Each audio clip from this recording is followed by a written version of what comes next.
every type of grief began to like arise and surface in my body. So it's like I was mourning past, present, and future all at the same time. And that was heavy. And it's like there is no way, even in anticipatory grief, I think it's a beautiful term for it. Yeah. There's no way to cushion or prep for the pain of like the visceral pain of losing somebody. It shows up in diseases. For sure. It shows up in how we show up in our marriage. For sure. It shows up in how we deal with our children. You know, people give eulogies and they're bawling. You're bawling for the loss, but also people a lot of times are heartbroken because there's things they didn't say. Correct. And especially for as men, a lot of times that does surface because I don't think men know how to communicate. I'm in pain. I need to make sure this isn't buried so I can be good, one, for myself, so it's not stored in my body and manifests into physical sickness. But also just because I don't want whenever, if ever, whenever it happens, I'm only grieving the loss of the physical. I've already said everything possible.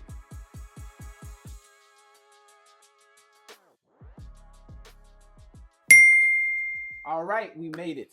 We did.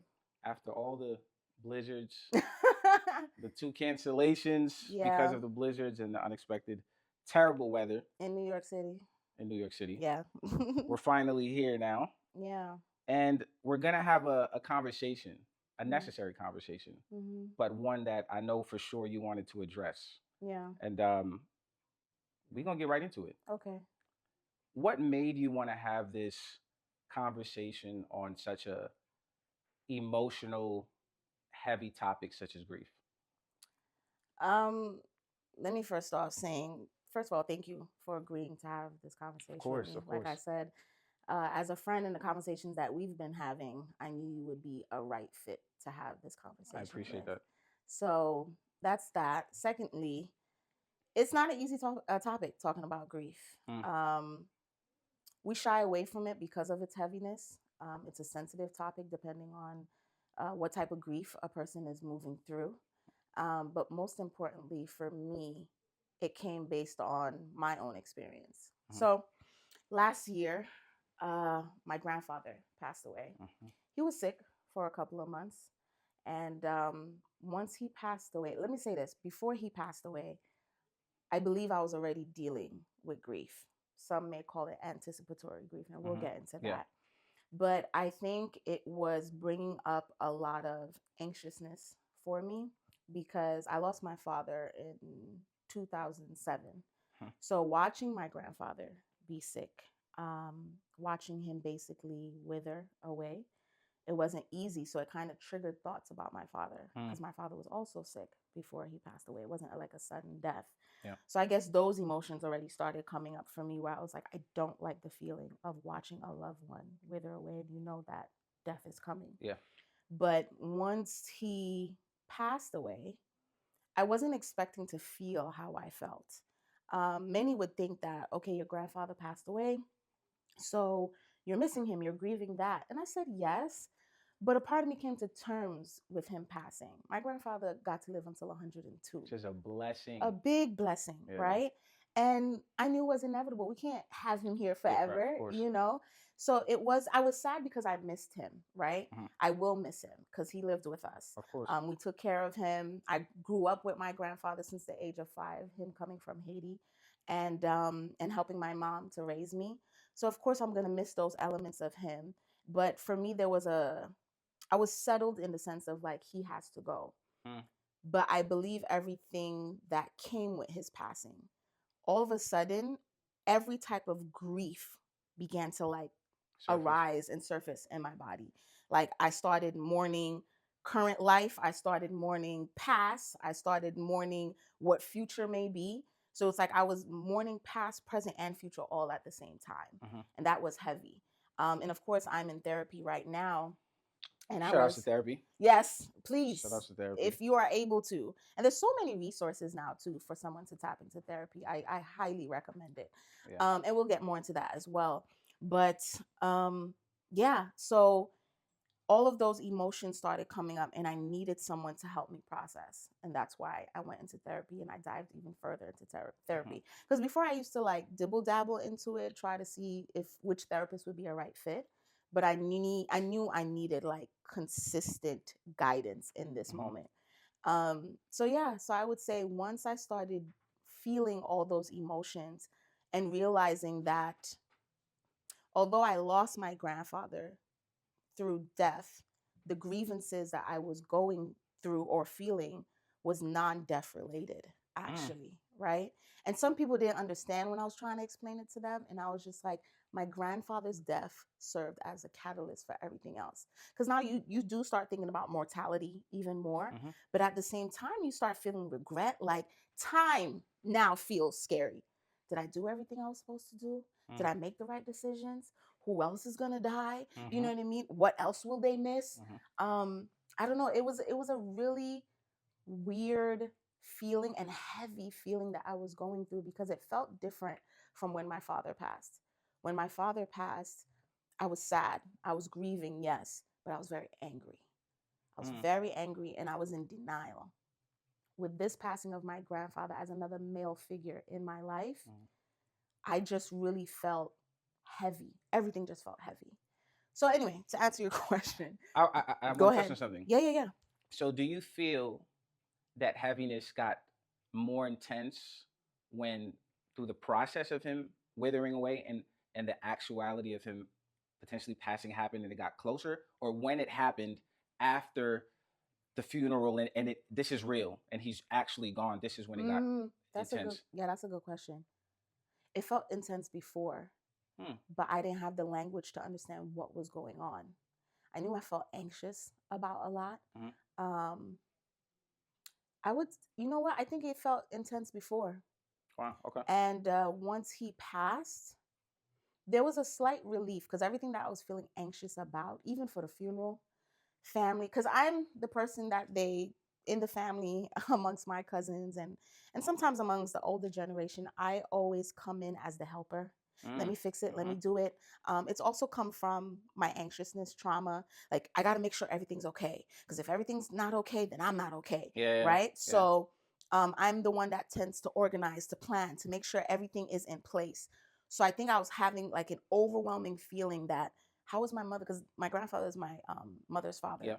how's my mother going to be when all these, I have a big family, when all my family members come here for the funeral, I'm going to have to navigate this. I was putting too much responsibility on Mm. myself. Granted, for my grandfather, for his memory, that was nothing for me to do, but I think I was just feeling anxious on what his death was going to look like for the entire family because Mm. he's the patriarch, Yeah. right? Yeah. Yeah. Yeah. In 2020, we lost the matriarch, my grandmother, his wife, and my mother is one of nine. You Wow. know, so it's a huge family. So for me, I was taking on the mentality or the burden, I should say, of like, what's next? What does this mean? Even though it was inevitable, they have to go, right? Of course. So yeah, I would say I felt intense prior, and once he passed, I was able to I was able to start giving language to how I was feeling based on therapy, Mm-hmm. but everything just felt definite, you know, Mm-hmm. and I didn't know how to move through that. Um, so based on that, again, to go to your question, I realized that this type of grief needed space. I agree. Yes, it started with death, but it was all type of grievances that I was feeling at the same time. And then it opened my eyes where I realized, oh, there's so many people around me grieving so many Mm-hmm. things. Divorce, Mm-hmm. loss of a job, Mm-hmm. a sense of loss of identity. Like, who am I? Am I who I'm supposed to be right now? A sense of purpose. So I said, I gave up the podcast. You know, I had 5 seasons on She Discovered. But then I was like, this is a conversation. Because for the podcast, it was always for the purpose of educating, enlightening, and inspiring people. And I said, although I had put the podcast to the side, this is a That conversation needs to be that I'm had. like, it needs to be had. I So I agree. said, yeah, I'm not only going to tell my story. At first, I didn't even want to tell my story. Mm-hmm. I just wanted to move through what I was moving through for myself, Mm-hmm. because it's vulnerable, right? Extremely. It's extremely vulnerable. I'm still trying to make sense out of it. I think I have a better idea of this whole journey that I've been on since last year. Um, but I realized that telling my story is important, and I agree. for the rest of the episodes on the podcast, I do talk about the many layers and the many facets of grief. So yeah, that's what brought me here, or us here. Right. You know what's interesting? I think you talked about being the fixer Yeah. of your family. And a lot of us that are the fixers or the helpers, even like my mom, who's like huge, and she's the the person that's getting everything together and the Yeah. glue. But whenever there's death, it's like there's no fixing that. Yeah. You know what I'm saying? So it surfaces things we probably normally don't even think about. And I think that's when most people either do one or two things. You either suppress Yeah. or you run to. Mm-hmm. So you alluded to in one of our personal conversations about just Mm-hmm. the comparison of grief. Yeah. Um, so I want you to expound on that for people that are listening on what that the grief comparison means for you. And now you're in the middle of, which I think is important Yeah. for people to know too. This is something you're still navigating. Mm-hmm. Like how long was this ago? This was When Grandpa passed away, yes. this was May of 2026. So now we're in March 2026. So Mm-hmm. It hasn't been a full year. yeah. Well, it's getting there, but yeah. No, and I think I mean I commend you because I know I'm super emotional about things, and Yeah. I'm like, gotta have this conversation. But Yeah.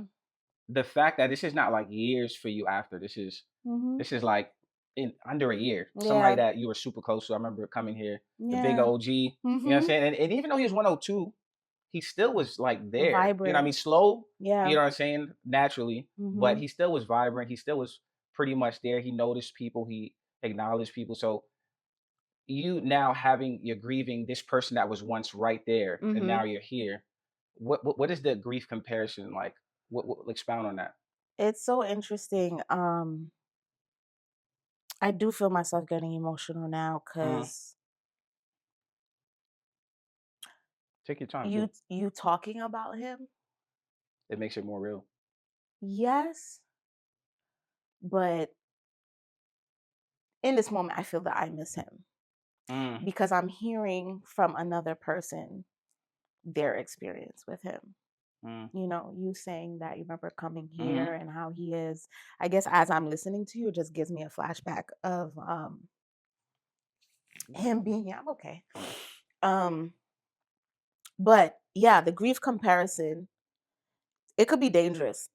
And why I say that, and it's very important for me, um, that we don't do that as people.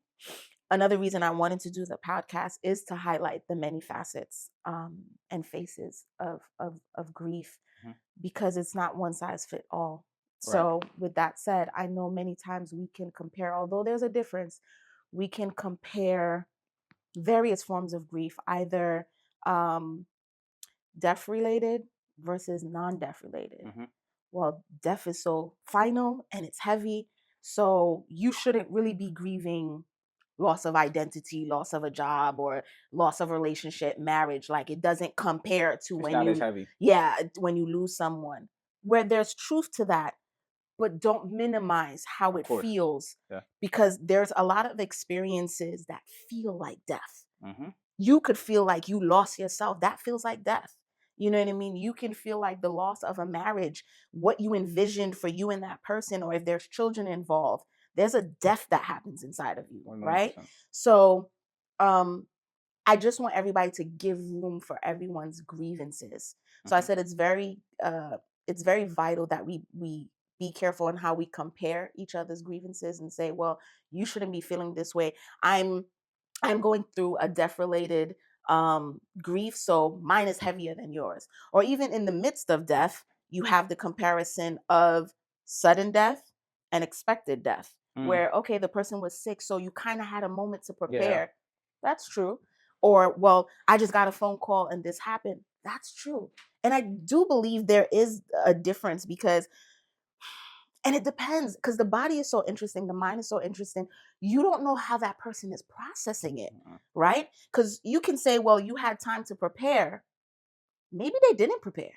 Mm. Maybe all the while they're watching their loved one on their dying bed, they're in denial. So to them, it's there's no preparation because they're like, no, they're gonna be okay. Mm-hmm. Everything's gonna be fine. Mm-hmm. Even when doctors are saying they It's have a looking grim. week, it's looking grim. And to the point that when they do die, it does feel sudden Yeah. and you're just like, wait, what happened? Because you really weren't preparing for it. I read this book recently called Grief is Love, where the author shares that she had to watch her mother who was dying from cancer. Mm-hmm. And although family was surrounding the mom on the day that, doctors was like, you got maybe like 24 hours or a couple of days, whatever. So family gathered around her, Mhm. and you're seeing it through your physical eye that this is happening. But there's somewhere in your mind that's not really prepared for Of this, course. right? And there are certain people that do get themselves prepared, and they usher in the death with loved ones or with the person that's dying, right? Mhm. But she mentioned in the book that once her mother took her last breath, and let me tell you something, watching somebody take their last breath, I've never experienced that, and high key, I yeah, don't want to. it's because like you said, in that moment, you're just like, oh, this is final. Yeah. This is real. Yeah. So she said once her mother took her last breath, and it was in her arms, and then I guess if I'm messing it up, but I believe she mentioned once she like let her mother like rest, Mhm. there was like a screech that came out of her. She screamed, but it was a Mhm. screech that she didn't even know could come out of her, Mhm. to the point her father was there, and her father looked at her in shock, like, where is this coming from? And she Mhm. just kept screaming and screaming and screaming. And you would look at her and be like, you knew this was happening, Yeah. but it doesn't matter. Yeah. You know what I mean? The pain of it doesn't matter. So that's what I mean, that you can't come, there are differences that you can make note of, but you really can't place a comparison of which one is more important, which one is heavier, which one is sadder, based on, well, you saw this person, on their dying bed, or you were told they were going to pass away, compared to getting a sudden phone call of someone passing away. I And agree. I want to give room for sudden death as well, because I never well, I had an ex that passed away and I got a phone call, so that was unexpected, right? Mhm. But there is room where I understand the heaviness of that, because you're just going about your day, especially if you just saw someone. Can you imagine? You Literally just that. you just saw someone a couple hours ago, and then later on the day you're getting a call that they're gone.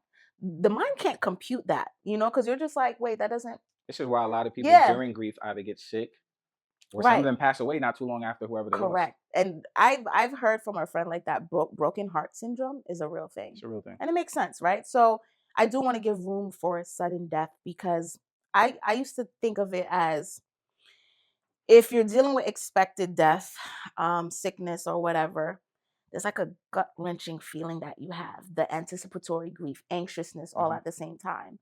But a sudden death feels like somebody just gut punched you and took the breath out of you, because you're just like, what are you telling me right now? Yeah, and in a You sense, it is know? that. Yeah, yeah. But again, all it is to say that I want there to be space, compassion, and love for any type of grief. Yeah.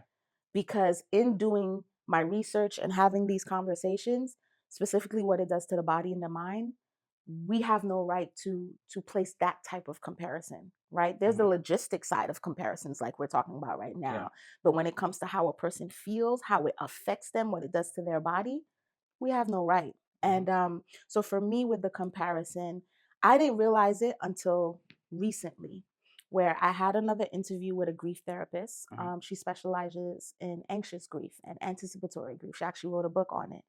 And while we were having the conversation, I noticed myself asking her a lot of questions related to um, non-death related grief. Mhm. And it's not until post interview and I'm having a conversation with another friend, and she was like, "Do you think you kept asking those questions because you're trying to make sense of it for yourself?" Mm. And I sat there and I was like, I didn't think of it that way. But then I realized, yeah, I think I started feeling guilty. Where Mm. although it started with my grandfather's death, but then there was a feeling of, well, he was 102. What are you complaining about? Yeah, He like how served, do you what yeah, yeah. he served his time. You don't need to grieve too long. And then the next part of it is when I now started feeling other types of grievances. I'm like, man, people are dealing with loss of someone to suicide, loss of a child, Mhm. loss of a spouse to Mhm. death. What am I here feeling grievances for? Disintensely. Right. So I felt like, well, hurry up. You start to feel like, well, people are going through worse. So you need to get over these emotions that you're feeling, Mhm. um, and be done with it. But there was somewhere inside of me that's like, but you're still going through the motions. Yeah. You can't rush it. Mhm. In people that have been having discussions with, the number one thing they keep saying, you can't rush grief. You can't rush grief, no matter what type of grief it Mhm. is, death related or non death related. You can't rush it. Yeah. So with that, I had to give myself compassion, And I had to say, although, yes, I am at peace with my grandfather leaving because he did, live a good life, a long life, but I do miss him. Of course, That's a and that's person that was a physical being yeah. that was here and they're no longer here. It makes you think of mortality where you're like, dang, so This is real. people really be dying out here, No and you're facts. just like, so who's next? So I had to realize that part of myself, that I was beginning to feel guilty and I wanted to soothe that guilt. So I started asking questions like, to make sense of the grievances of regret and loss of where you feel like, who am I? Who am I now? Have I made the right decisions? What will life look at me? And the older you get, because I'm in my 40s now, society will have you think you should have this and this and this in order by now. So you start thinking like, did I do everything I was supposed to be doing? Am I where I'm supposed to be at? So yeah, that's when the guilt and the comparison happened. But I just want people to know, like, it's every type of grievance deserves space and compassion. I think one of the things I'll say that you triggered when we had our conversation, I never Yeah. heard the word before, but anticipatory grief. Yeah. And you just Okay. talked Yeah. about it. And I think especially, that's why I appreciate women. I think even though women may fight to get through certain emotions, there is a intent to navigate pain, Yeah. things that feel like trauma itself. Yeah. And so for me, I know I'm in touch with my, if you will, feminine side, Yes. and knowing just how to be vulnerable. And I remember we said anticipatory grief, and my mother's dealing with, battling breast cancer. Yeah. And so I was like, yo, I think I may be in anticipatory grief in a sense, because there's a part of me that she's doing well and she's in treatment and we're doing all the necessary things. But there's a part of me that's like playing out, if it goes the worst way, Yeah. here's how to cushion it. Yeah. Like, but the reality is that is the one thing, and maybe parenting. There's no one size fits all study guide on how to grieve properly. Yeah. Like, it's just your way. There's like threads I've seen online of people like, it's been X amount of years. Some people 5. I remember a lady, 14 years since she lost her son. She said at 14 years is when she first finally started being to accept that he's gone. Wow. And so many people were saying, like, literally they've adapted, but the pain has never, the visceral pain has never really gone away. Yeah. So I do want to, for you, with your grandfather passing, and then your father passing when you were younger, do you feel like from your father to your grandfather, was there an anticipatory, like, you trying to cushion yourself, like, if this happens, but even though you kind of subconsciously did, it still didn't, you still weren't able to cushion it the way you thought? Because I've seen my mother lose. She's known my dad, and I'm gonna get back to my point. Yeah, go ahead. She's known my dad since she was 19. My grandfather, my dad's dad, passed away. My mom is the everything, no matter how bad, chaotic, she's poised. Yeah. That was the first time in my life that, as they were lowering my grandfather, she lost it.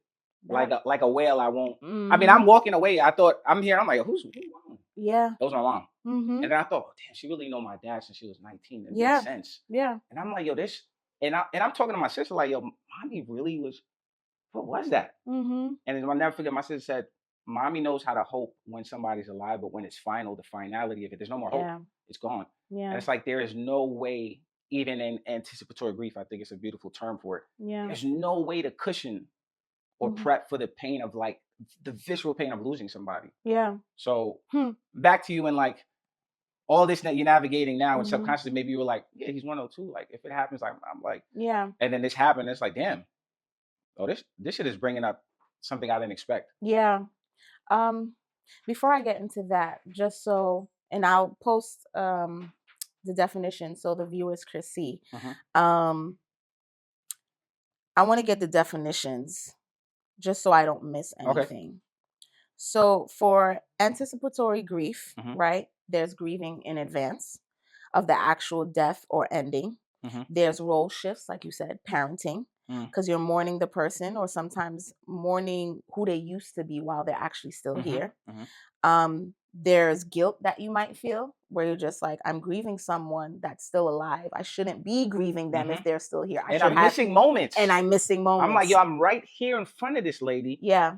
And I'm like, yo, let me just, I'm doing everything to make sure I don't feel more pain later. Correct. So I'm saying more, it's good. I'm saying more I love yous. Yeah. But I'm like, she's here though. Yeah. Like, don't do this because it might. Like, Yeah. be in the moment. Yeah. Yeah. But that's what comes up. That you rehearsal. You're mentally preparing for life after loss if it occurs. You're softening the blow. Basically, And this is all part of anticipatory. Anticipatory, Okay. yes. So it's the ease that you're trying to allow yourself beforehand. It's actually a part of the processing, you know. So that's anticipatory grief, right? So anxious grief, they say, usually occurs after a loss, but it can overlap and happen in the same moment of anticipatory grief. Because basically, anxious grief is you become hypervigilant, right? You start scanning for other threats and losses that may be happening to prevent them. You start ruminating on what could happen, what can go wrong. And that's a little bit of what I was doing. Like, when grandpa passes, what is that going to look like? What does that mean? How am I going to feel? You have somatic feelings. Somatic feelings just basically means things that are coming up in your body, right? You start having panic attacks, heart palpitations, brain fog. You can't concentrate properly. But again, those things overlap with each other. So let's just say a wrapping up of a framing of anticipatory grief and anxious grief. It says anticipatory grief is grief defined by when. So a time frame, which is usually before loss, compared to anxious grief is more on what the feeling of this grief brings, right? Fear saturated, regardless of when, before or after. So like you're saying, what you're feeling with your mom, I would say it's anticipatory. There may be anxiousness mixed in there as well. Yeah, I think it leans more into the side of anticipatory. Yes. Because the key word you said, like the rehearsal, even when I'm trying not to, the rehearsal of I'm fighting. Yeah. She's fighting. Yeah. But I'm rehearsing because I want to be strong. If it does. Yeah. Yeah. Yeah. I'll come back to you, but with what you were saying with in connection to my father and grandfather, no, it didn't feel like anticipatory grief in that sense. Like, oh, I remember watching my father, slowly wither away. And like I said, I dealt with denial because I was just like, even when doctors were like, he's in a vegetative state because he was in a coma for months. Your father? Yes. Okay. So, because he passed away due to meningitis. Yeah. And if many people don't know what meningitis is, it's a virus of the brain. And so he was in a coma for months. And I guess in my mind, I'm like, I don't care if doctors are saying he's in a vegetative state. Like, not my father. Yeah, like my father has dealt with other types of illnesses and he's come out of it. Something might happen. He may wake up. So I still didn't want to believe it. I'm like, doctors sometimes are wrong. And you heard, we hear of miracles. So I didn't want to come to terms with that. So so I was in denial at that point. But with my grandfather, I knew it was coming because I'm like, he's old, and I'm just like, he's lived. And yeah, the time is coming. So it wasn't anticipatory in the sense of like, I'm bracing for his death. I'm rehearsing because I'm like, he's going to go. Yeah. There was a sense of peace. I want it to happen, but it's going to happen. Right. So there was a sense of peace. So for me, I think the connection that happened was watching him slowly go was serving as triggers. Because there was one moment, and that's why I said it felt intense, because there was one moment I went to go hug my grandfather, because I always do that. I go see him, I go say bye, or I'm going out or whatever. So I said, okay, grandpa, I'm going. And he'll be like, okay. And I went to go give him a hug. And he started losing weight because he couldn't eat as much. Yeah. And I hugged him and he felt so frail. I was like, oh, Lord. This is the reality. Oh, yeah. So I remember getting in my car. I'm driving. All of a sudden, I can't see because there's so much water in my eyes. There's so much water in my eyes. I had to pull over. And I'm just like, oh, I don't like this feeling. I don't like this feeling. And that's when I emailed my therapist. I said, I need an emergency session because I'm feeling a lot. What is this? And that's when she brought up the terms anticipatory and anxious grief, because she was trying to help me identify what I was Exactly feeling. what it was. Yeah. Yeah. And then when we realized it was anxious grief, because she was just like, oh, you're not anticipating his death because you've already kind of come to terms with it. You're anxious about everything That it comes with stands for Mm. and post of what will happen. What does it mean for you? What does it mean for your family? Right. So yeah, I just felt a lot of anxiety. I felt like, man, like life is not, I won't say not fair, but life is rough to watch someone that you die, No someone question. that you love wither away and eventually die. For sure. So I think that's what it was bringing up for me. Like I did have heart palpitations that I was going through, and that's why I said you can't identify or pinpoint what a person's going to feel in their body, No way. or in their mind. So I would have heart palpitations because I'm not only nervous about what his death is going to be like or what it means, but I think it was giving me anxiety because it was triggering how I had to watch my father, pass away. And yeah, so it was sitting Subconsciously, things that were already there just started, yeah, surfacing. And that's another thing. Another book, I read a lot of books. Another book I would recommend is The Body Keeps Score, right? Yes. So that discusses how our body really stores trauma. Not only does it store memory, but it stores trauma in the body, in our cells. That there's certain traumas that are inevitable in the sense of like resurfacing. As much as you want to suppress something, it'll find its way to you in some point in time in life. You may go through life and be like, I had trauma, or like, I laugh because I'm thinking about like New Yorkers, how we like, yo, like, we could so lackadaisy, and we're just like, yo, brushing things off, like, yo, we all go through things. And I'm thinking of the movie like Paid in Full, when Cameron's character was like, I won't say the N word, but like, ends go through this every day, B. People die every day, B. Like, what you worried about? Meanwhile, his friend got shot, and he's just like, I can't breathe. I breathe different. You know what I mean? Yeah, like, we always quote that line, but the person's just like, okay, like we all go through struggles. Yeah. But all that to say, it's that no matter how much we try to brush things off, eventually it'll come back. We try to suppress things, say it's not important, or I have to be strong. As Black people, we're constantly trying to be strong. As Black women, Black men, we're putting on this facade. Meanwhile, it shows up in diseases. For sure. It shows up in how we show up in our marriage. For sure. It shows up in how we deal with our children. It shows up sometimes in a certain point in life. We don't even realize that this is trauma coming back up for us. Because for me, I think that's what it was as well. I felt like, I think that I never gave myself time to really deal with my father's death, because even after he passed away, again, all I dealt with was anger, denial, that I don't think I really let myself immerse myself in the feeling of losing my father. And I just went on with life, right? I didn't realize that whatever I felt about losing my father was still stored. So once my grandfather passed and it triggered it, that came back up. Yeah. To the point, like, now I'm just like, who else is going to get sick? Because I'm like, I had to watch two people, again, be sick, wither away. So I didn't realize, like, that also gave me anxiety. But yes, all that to say, for yourself, I was curious, how do you move through it today? Now that you're able to identify it as anticipatory grief, what has that done for you, being able to identify it or give it language?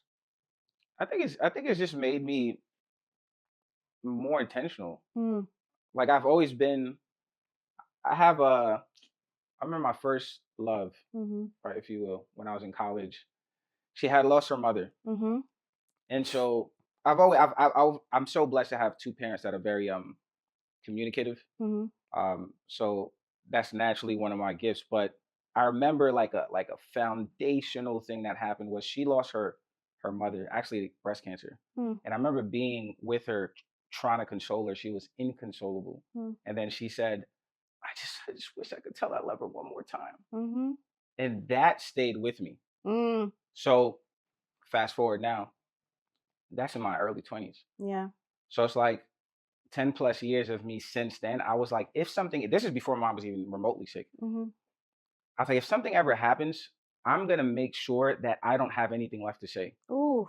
Now, I may be healing Yeah. through the pain of the physical body no longer being there, but I've said Yeah. everything. Yeah. I like me and my to my father, to my mother, to my sister, like I'll go with your question about my mother. Yeah.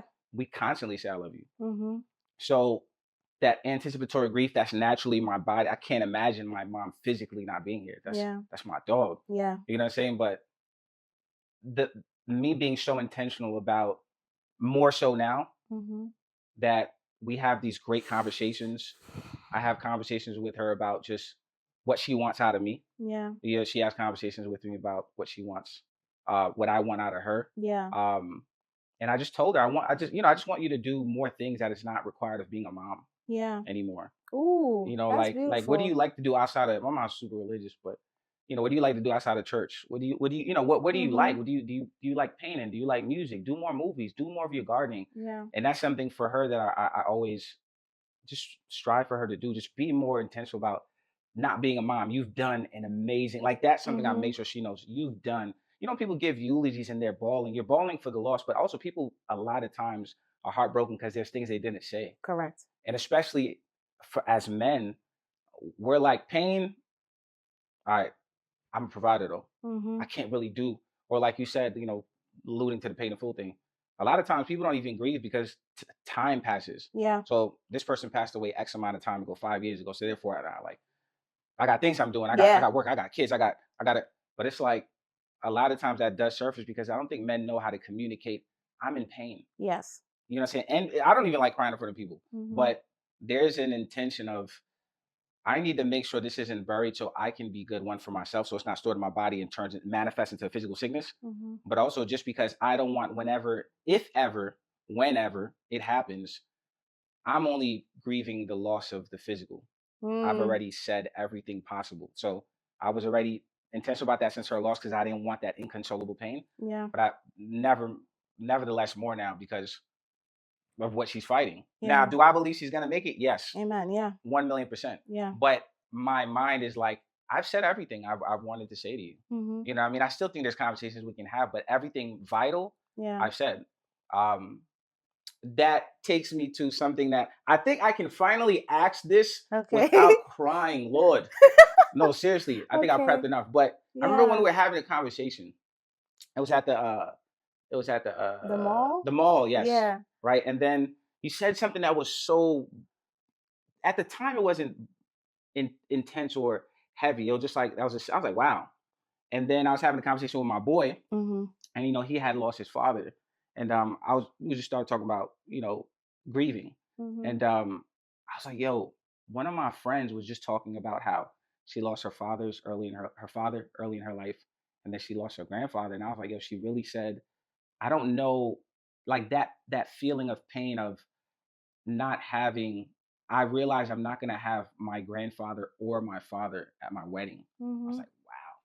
And so I guess, the Lord, you about to get me emotional yeah, again. no, I guess now, like, that's just a powerful statement because there's no changing that. There's not like somebody's really far away. So the tickets cost a lot to fly them in. Mm-hmm. That reality of, and I, because I love you so much and you're such Mm-hmm. a great friend to me, I'm like, damn, I'm getting choked up now. But Yeah. I just feel like, damn, that's, every woman wants their father there for sure. Mm-hmm.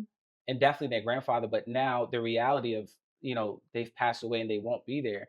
I guess, how are you processing that? I think when I told it to you, I think that was the first time me saying it out loud. Wow. I had it in my mind, but I'm an outward processor. So I guess while we were hanging out and you were checking on me and we were talking about like, how are you post grandpa's death? That was literally me processing and In the moment. saying it out loud in the moment. Wow. And it didn't hit for me until it settled. Yeah. And I was like, damn, that's heavy. Yeah. So I'm okay with it now. Okay. I would say maybe when the moment arises again, when I meet that special person, when I get married, that feeling may come up again. Because with that that author that wrote the book or discusses anxious grief, right? She wrote other books too, Claire Bidwell Smith. I want y'all to look out for that interview as well. And she mentions in the book anxious grieving or anxious grief. She talks about new old grief, where in the moment it may be something that happened in the past, but you're reliving it again because something is triggering it and it feels new, as if like it's happening today, right? So that may happen when I get married. The reality of, yeah, my grandfather or father and father is not here. It's in the moment. And granted, my mother remarried and I have a stepfather. So it's not a disregard to him, but there is an element of my father that I grew up with all the way up until my 20s, right? I wasn't a child when I lost him. And then my grandfather that I recently lost in my 40s. These are men that I grew up with, right? So, and that I envisioned being at my wedding, or at least meeting the person that I decided to share life with, right? So yeah, that came up for me where once my father passed, I said, well, I have grandpa, right? Because my father passed in 2007. I must have been 24 or 25. And so I said, okay. That's kind of like the cushion. Yeah. Yes, exactly. So I was just like, okay, my father won't be able to see it, but the next man in line that I envisioned walking me down the aisle is my grandfather, right? And he always, and I was in a serious relationship at that time. So he loved the person that I was with at that time. So I guess for him, I already envisioned how my grandfather would be a joy to see his granddaughter walking down the aisle, you know, no matter who I was with at, or who I was going to marry. But so as time was, you know, passing, not married yet, my grandfather's getting older, but there was still hope.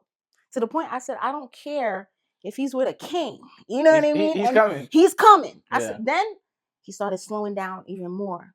I still had hope. I said, okay, you might not be able to walk me down the aisle, right? Because it'll be too much. You'll be there. But you'll be front and center to witness this day. Because I know you wanted that for me. So I think once he got sick, I didn't think about it yet. I was grieving other things at that moment. So I didn't think about that element of like, oh, neither my father or grandfather will be there. But once he did pass, those thoughts started coming up. Yeah. I was like, oh, wow. Neither of them will witness this, will not see the man that I choose to be with, won't be able to have conversations. Is there a specific moment that it hit?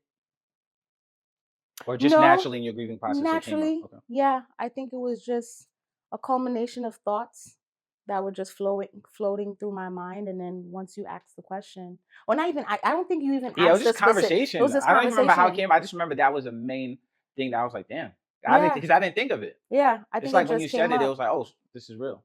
I think it just came up for me. And I think that has continuously been happening. Like I said, I was talking to my cousin, talking about the interview I did in LA. And I'm telling her like what came up for me. And she was just like, do you think you're carrying guilt? Wow. I was like, oh, snap. So exactly, till this day, I'm still processing and coming to certain revelations about this grief journey that I'm in. Yeah. That's why they tell people you can't put a time on it. You know, when they say the 5 or whatever steps of grief, right? And they say it all the time, it's not linear. So you can't say, okay, I went through the depression, I went through anger, and next thing is this. And once you reach that, then you're good. It's this.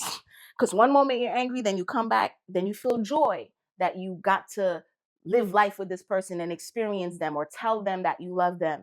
And then after that, you may go back to anger. You may go to depression. You may go to denial. You're all over the place, right? So yeah, I think that's what came up for me. But in this stage right now, I think I've just come to terms with it. But like I said, it may come up again when the time arises where it's just like, oh yeah, they're not here. I'm proud of you, man. Thank you. I'm proud of you. This is not an easy thing to navigate. And I think you're doing, obviously I'm not there with you in the late nights but just how you've processed it, how you're teaching me terms and terminologies and even like just the therapy process for you. I think I think every man needs not only like a girlfriend or what, like women in their lives that push them to be vulnerable. Yes. I think like and learn and vulnerability, because I know I have male like incredible friends, but a lot of them they fuse vulnerability and weakness. Yeah. And I think that that's something that you do really well, Oh, thank you. just as a woman, in that, and like just being vulnerable. You know what I'm Yeah. saying? Naturally, but it pushes me to be vulnerable, Yeah. and be okay with that. Yeah. Because I think some of the strongest men I know learned how to be masculine, and it's there, and then also like they can be vulnerable and it doesn't feel like weakness. Yeah. Which is why I think a lot of men don't know how to grieve Correct. properly or Yeah. healthily, and it comes out in different ways. Um, with the space that you're in with therapy, Mm-hmm. and navigating the healing process, Mm-hmm. how do grief and faith intertwine for you? Mm. I'm still moving through that as well. Hmm. Um, that is also going to be another episode. I'm telling you, on this You gotta season, do. You gotta do a.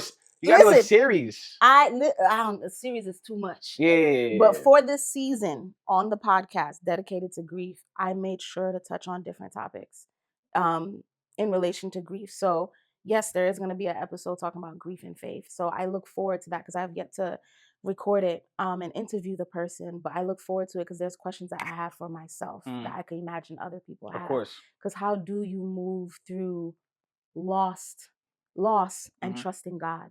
How do you Mhm. keep faith when something feels so agonizing and painful? How do you keep faith when you do feel loss within yourself? Mhm. Right? It's hard to, even though there's like, oh, you believe in a higher power that has more, again, more power than you, right? That God is omnipotent, omniscient, all these things. But it's hard because sometimes God doesn't feel tangible. Mhm. So you're just like, I don't have somebody physically consoling me or Mhm. talking to me and telling me everything's going to be okay or telling me in the future, or why this had to happen. Because that's the question. Why? Yeah. Why this person? Why now? Why didn't you save them? Why me? All of that. For sure. And when you're not getting those answers, you start getting real upset. Mhm. And you start looking for outside console, like something to console you, or validate you, or make sense of everything that you're feeling, right? So for me, I would say in this process, Mhm. with a lot of crying, like Mm. you said, I'm a vulnerable person, Mhm. right? I'm an emotional person. You got your hood side though. I do. Don't get it twisted. I do. I do. But I invite emotion. I love I that. invite feelings. And that's why I do that for others. Because I think it's a beautiful thing. Vulnerability is not weakness. I get in the technical definition time, you're susceptible, to being taken advantage of, whatever. But the essence of being able to express one's feeling and 1 million emotion percent. and thought, I think it's a beautiful mode of connection between people, right? And I advocate for it for Black men Mm. a lot.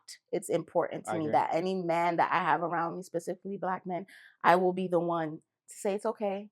Yeah. I will not use it against you. Mhm. I invite it. I give you space for it. I may not understand it, but I invite you to help me understand because there's a long history of men not being able to express themselves, Mhm. like you said, because they'll be seen as weak, a punk, Mhm. hip hop culture, Mhm. Black culture, hood culture. Mhm. You know what I mean? Like I was mentioning, paid in full. Like we don't got time. Okay, you got shot. Man up. Mhm. Like that's the term we And use and that's all why a lot of day. men it manifests into violence. Illness manifests into violence, and a lot of men say, "Oh, I'm not emotional." Your anger is emotion. For sure. You know what I mean? Um, so I cried a lot. Like I said, this time it felt different to me, where it almost felt like, yeah, everything that was stored in me was like, There's healing. I was just about to say there's healing in that. oh yeah, but it wasn't easy in the midst of it because I'm just like, I feel, but I never cried like this, Mm. where I'm on the bus, I'm crying. Like I said, I'm driving and I'm like, oh, I can't see because tears is in my eyes, I'm walking, I'm crying. I'm in the shower, I'm crying. And I know Mm. once my mom sees this, because my mom is a supporter of me. I love her. And even with the podcast, she was like, I want to watch all your episodes. I want to support. Shout out to mommy. Shout out to mommy. So I know when she sees this, she's probably gonna be like, "You crying that much?" So we'll have that conversation when Yeah. when it comes. But But it's a good thing, mommy. She's healing things. She's yeah, healing I things. am. I am, to the point that I invite my mother sometimes. I love that. I'll go to her and I'll be like, "How are you feeling?" How is she healing? As far Yeah. as you know, because I think moms, and I don't want to get off track, but this No, is you're important. good. I think moms do a really good job. I still don't know certain losses my mom has had, Yeah. how she's really dealing with Yeah. it, because to them we're their babies. Yeah. But as far as how was she navigating? I try to tap in as much as I can. Hmm. Um, I think culturally too, not only Definitely. within the Black community, but Caribbean, Haitians. Haitian, yes, we're Haitian Americans, Haitians, Caribbeans. There's this notion of be strong, be strong. You Hmm. have to be strong, right? Like you said, I have children, I have bills. Life continues, Hmm. right? It doesn't stop for us. Hmm. So even when a person passes, and I'm gonna say it in Creole and translate it, but Kimbela, Hmm. mit from Sue, Hmm. and it's basically saying, hold on, put some woman on you, like put some strength on you. You're gonna be okay. And I remember, like, yes, you want to give a person that type of encouragement, but I also invite, you want to break down right now? Yeah. Break down. Hmm. You know what I mean? I'm here for you. There's a time and space for it, right? Yeah. Absolutely. Um, so for my mom throughout the whole process, I think that also, like I said, I stepped into the parenting role. Like when Mm. grandpa passed away and people were calling nonstop, I was like, give me your phone. She was like, what? Give me your phone. Go to sleep. Take some Mm. rest. I'll take the phone calls for you. You know what I mean? Because it's a lot. You having constantly to talk to people Hmm. back home, over here. Yes, he passed. Here's the funeral arrangements. It could be overwhelming. You need a moment, Yeah. So I I did agree. that for her. During the funeral process, I know it was hard for her because, again, my grandfather lived with us. Hmm. So for her, I know it may have felt more intense. So I was constantly checking in. But post grandpa passing away, I would go to her and I'd be like, if you want to cry, you could cry. I told her, I'm sitting right here with you if you want to do What was her that. response? No, I told her that. No, I'm saying, what was her Oh, what response? was her response? She'd tear up, but then she'd be like, I'm okay. Mm. And I'd probe a little bit more because Hmm. I don't want that to be the natural thing that you say or we say, I'm okay. Are you really? You know? Right. I would just provide a space of like comfort. Like there's no judgment here. Yeah. Yeah, you had your father until 102, but that's your father. Right. Right. Right. You Yeah. know what I mean? Even at the And funeral, she was yeah, again, trying to just be like just a strong. G. Yeah, but it also was that feeling that sometimes we do the I'm strong thing because we know that if the moment we let go of that, Yeah. we're undone. Yeah. So I think for her, she didn't want to become undone. Yeah. And she I wanted can to see be that. and she wanted to be strong for her other siblings. Like I said, there's 9 of them, right? Wow. So, but yeah, I checked in with her. And there was another time, I think maybe months later, I said, "How you doing?" And she was like, "I have my moments." She was like, I get sad from time to time, but she said the same thing. She was just like, I'm at peace because he gave us a long time, and I'm at peace because he died amongst us. He died here, in Mm. the house, and we were surrounding him. And I think there's beauty in that as well. I know There everybody is. doesn't get that opportunity to usher their loved one, in that transition. So, um, yeah. So yeah, I do that for people that I'm surrounded by, and I specifically wanted to do that for my mother. Hmm. But going back, because I lost my train of thought of how we got here. Grief Faith, and faith grief and faith. Thank you. intertwining. Intertwining. Yes. So for me, yes, I cried a lot. And I was just like, man, this is not normal for me. Mm. Being a feeler and vulnerable, like this is a lot. Like it felt a lot even for me. But like you said, it felt healing because every crying session that I had, I felt like I was Oh releasing a wait. little bit more. And being in therapy allowed me to give language also to those feelings, Yeah. right? But I did not only like cry a lot, but I was having brain fog. Wow. Like you just feel like you're in a daze, and you're just like you can't think clearly sometimes. You feel like you can't be as present for other people. Mm. And I realized when you're grieving, no matter the type of grief, you lack capacity, and Mm. that's okay. Mental capacity. I'm not here right now. I'm not here. Sometimes you check Nah, out. facts though. You check out mid conversation. No, People's seriously. words are going over your head. You know what I mean? Stress alone. Can you imagine, like, stress alone without death can do Yes, that? can do that. I remember at my father's funeral, it wasn't until years later I'm getting like flashes. And I was like, this person was there? This person came and spoke to me?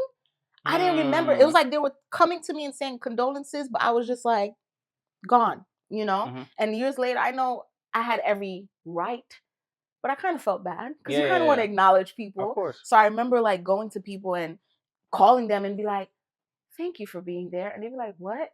And I'm like, and they're like, it's 5 years later. And I'm like, yeah, but I just want to acknowledge you. I want to Mm, say thank you for being there, for supporting me. I just wasn't there at that moment, yeah, So and that's understandable. yeah, so emotional, mental capacity.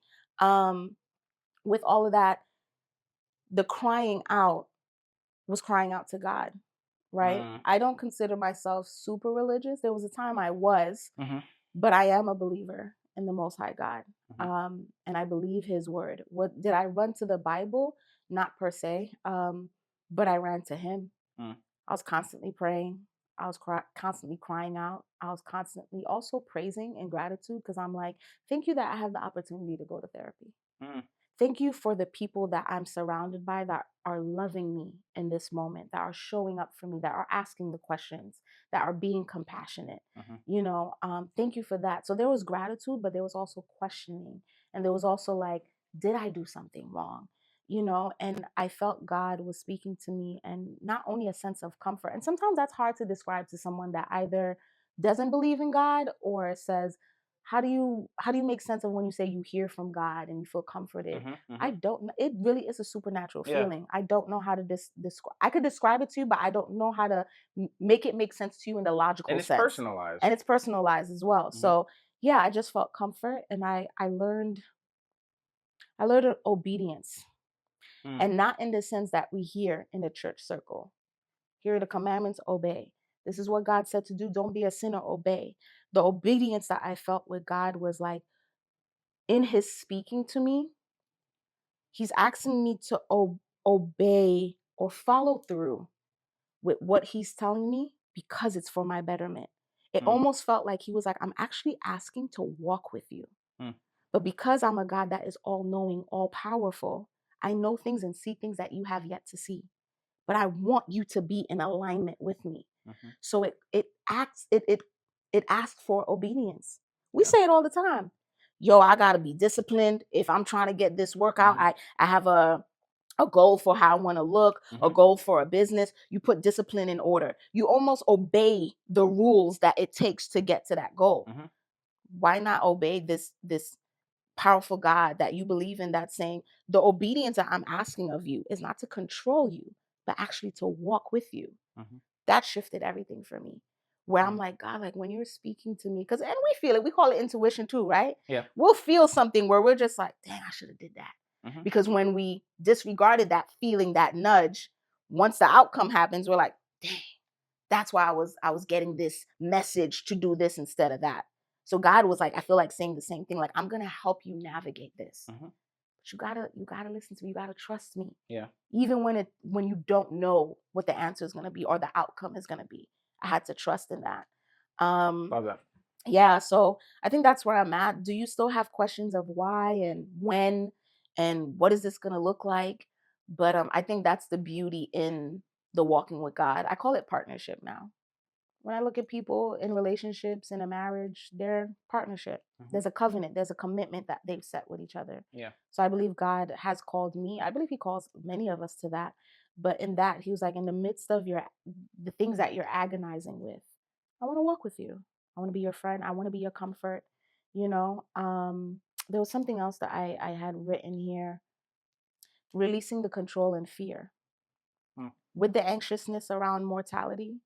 Sometimes I do get into parent mode with my mom. Don't eat that. Make sure you exercise. Mm-hmm, mm-hmm. You know what I Yeah. No, mean? for real. If she's not feeling well, I can't front. I start feeling anxious. Okay, what do you need? Yeah. And Yeah. yes, I'm naturally a nurturing person. I love to care for people that I love. I love to pour into them, love on them. I'm very affectionate. Mm-hmm. But some of it comes from, okay, I don't want you to get sick. If you get sick, what does that mean? Are you gonna die too? And then if you die, oh, I really, not to be funny, but like real No, no. talk, You know me. I'll be yo, laughing. like the thought of like, especially in the midst of me saying not being married yet, but just other things in life, right? Oh, you're gonna miss it too. Yeah. Yeah. So you start, Even my boy that lost his pops, he was like, "Yo, bro, no funny. I can't lose my dude. If I lose my dude, I'm cooked." I'm like, yeah, "Yo, chill." like, and man, to those people that have lost both parents, Tough. wow. It's tough. Or Visceral. those that I know have lost a parent, but the other parent is not present. Mm. So it almost feels like you don't have any Yeah, parents. for You sure. know, like a relationship with one of your parents is severed, or it never even existed, to be honest, you know? So yeah, I God was showing me to release control. And I'm also moving through that in therapy. Like how my fear causes me to want to control every outcome and to think that I have the power to stop things. If something's gonna happen, it's gonna happen. You know, and it's scary, but I'm like, God forbid, if something's gonna happen to my mom, it's gonna happen.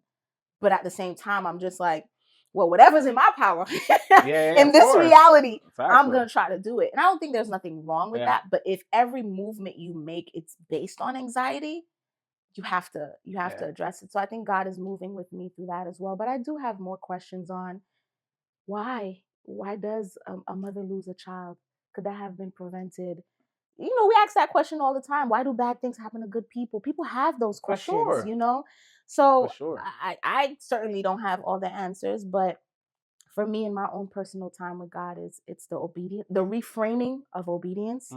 It's the trusting, it's the releasing control and fear. And it's the moments that are intimate with him. I tell people you may not have any words to say in prayer because I don't like that whole lofty prayer and it sounds scripted. It has to sound like this. Speak from your heart. And if you have nothing to say because you're angry at God, say you're angry. Right. So in this day, like, say what you feel to God. He's not afraid of that. And I tell people when you don't have the words, I've said it all the time, your tears are a prayer. There are times I'm in the shower and I'm crying and I don't know what to say, or you know, you know what I mean? I'm like, that's my prayer. Yeah. Because you know what it means. Right. You know me, you know my heart, you know my every being, and you take that as a prayer, and I'm grateful. You know, so I think this has made my relationship with God a little bit more intentional and not so textbook ish. I love that. I think it should be that way. Yeah. I think like removing all constructs for me, right? Removing all constructs, removing all religiosity. I think it's the most mind-blowing thing to tell a living soul, a living being, be with people that you love and you do not know when. Yeah.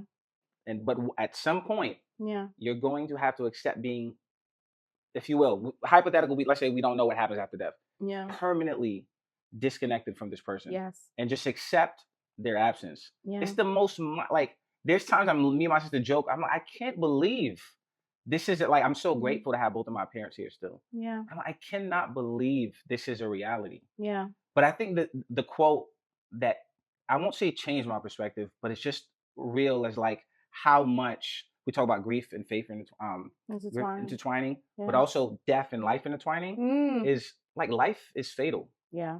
I think that like that those three words. Yeah. Just, I don't know. It just hit me in a sense of like, we just, because we're living, we're working, we have goals, we have dreams, we have visions. Then somebody got and you're in a moment for a second. Yeah. To process. Yeah. What could I have done different? What could I have said? How many people when they pass, like, you'll call whoever, and it's like, instead of that happening, like, this is just as much living.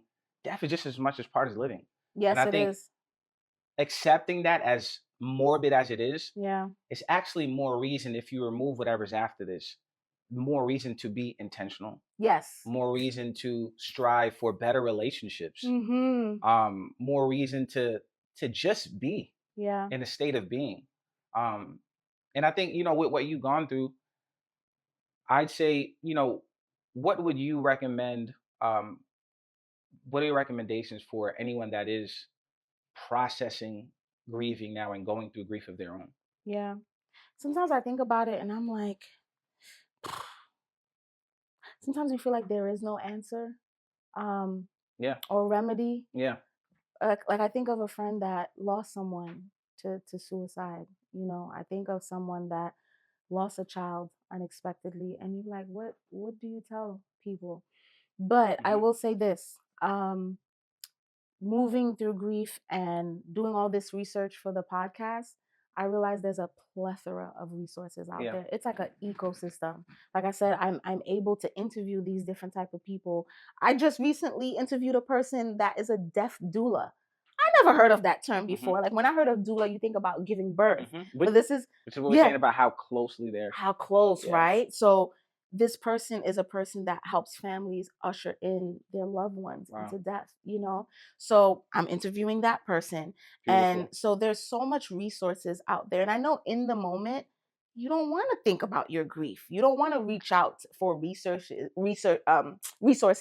and stuff like that. Like you said, there's a woman for 14 years. She came to the acceptance of losing her son, right?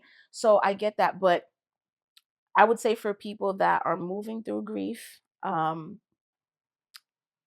I know there's not a simple answer, but in the moments that you are able to seek therapy, there are therapists that are specialized in grief.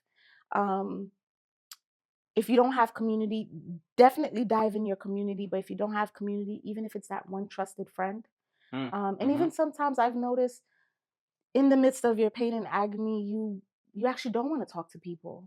You're kind of stuck in your own bubble. And that's understandable too. But again, when you have moments that you're able to come up for air, tap into your community, tap into trusted friends.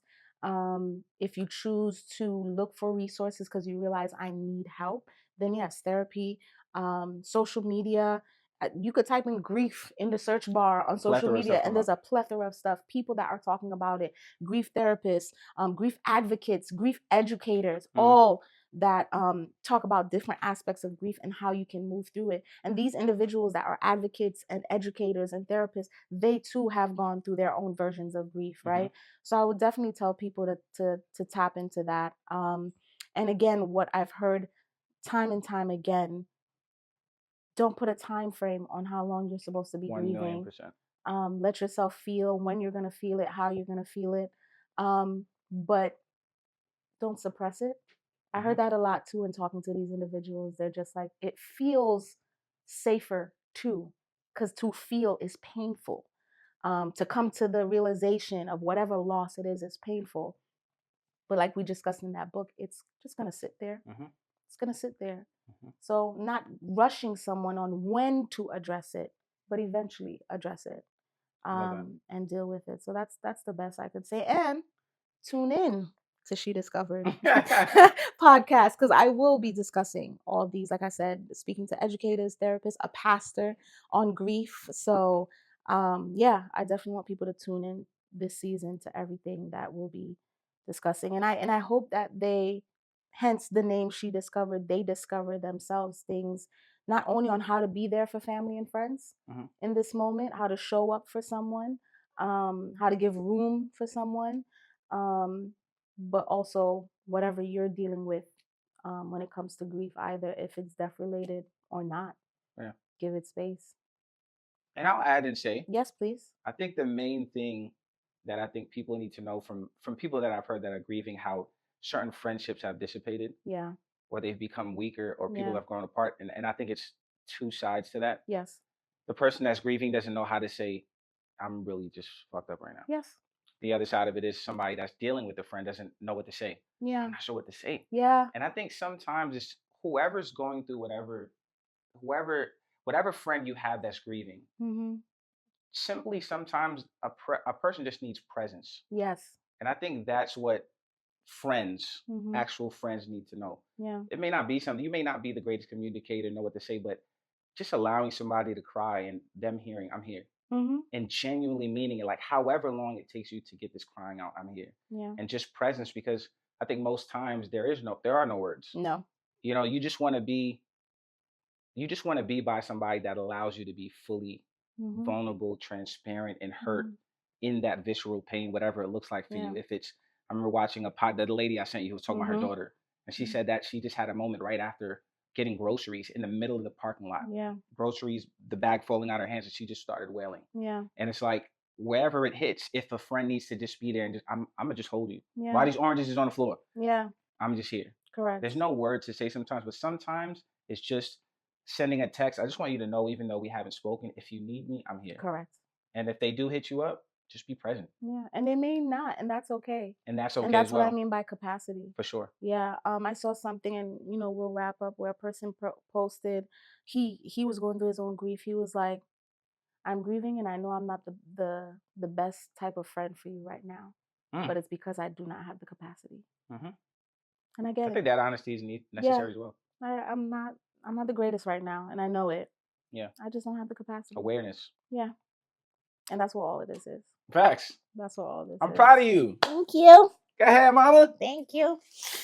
So again, thank you for being with me, having this conversation with me, pouring into me, asking the questions. Of course. Right. And like I said, for everyone, please tune into She Discovered podcast this season. This is going to be one of the episodes where I share my journey, but there's going to be more episodes talking about grief and infertility, grief and divorce, the life of a death doula, grief sensitivity. So please look out for that. Subscribe, please, to this channel. Yes. Share with people, because again, with the algorithms, the more you share and like, it pushes out the episodes even more. So again, thank you, and till next time. Yeah.